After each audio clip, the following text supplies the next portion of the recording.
Why does levodopa cause dyskinesia and Parkinson's disease? Imagine a treatment that initially helps control tremors and stiffness, but over time can lead to involuntary movements. That's what happens with levodopa in some people with Parkinson's disease. To understand why, we need to look at how Parkinson's progresses and how the brain responds to long-term medication use. Parkinson's disease involves the gradual loss of dopamine-producing neurons in a part of the brain called the nigrostriatal pathway. These neurons normally help regulate smooth, controlled movements. When they die, movement becomes slow and stiff. Levodopa is a medication that the brain converts into dopamine, helping to replace what is lost and improve symptoms. In the early stages, levodopa works well because some dopamine neurons are still alive and can release dopamine steadily. But as the disease advances, more neurons die, and the brain becomes less able to produce and regulate dopamine properly.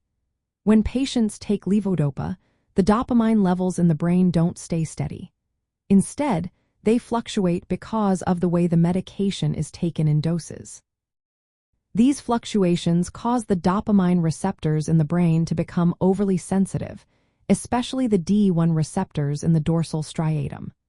This hypersensitivity leads to abnormal signaling, which can trigger involuntary, jerky, or writhing movements known as dyskinesia.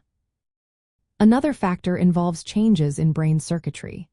Chronic levodopa use causes neuroplastic changes, meaning the brain adapts in ways that are not always helpful. For example, certain genes become overactive, like the gene 4-delta-phosB, which alters how neurons function. These changes disrupt normal movement control and promote the development of dyskinesia. Besides dopamine, other brain chemicals also play a role. Serotonin neurons, for example, can release dopamine derived from levodopa in an unregulated way, adding to the abnormal signals.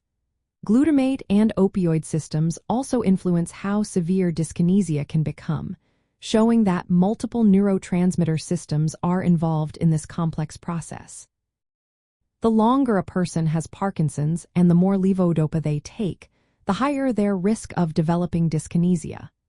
Younger patients and those on higher doses tend to experience it sooner and more severely.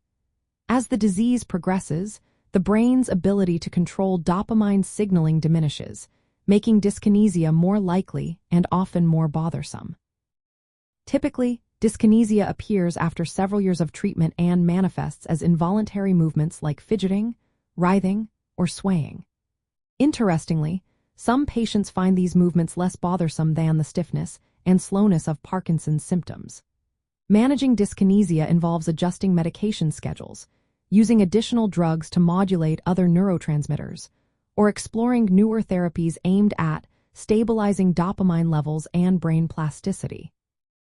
In essence, levodopa causes dyskinesia because of the complex interplay between disease progression, fluctuating dopamine levels, receptor sensitivity, and brain circuit changes.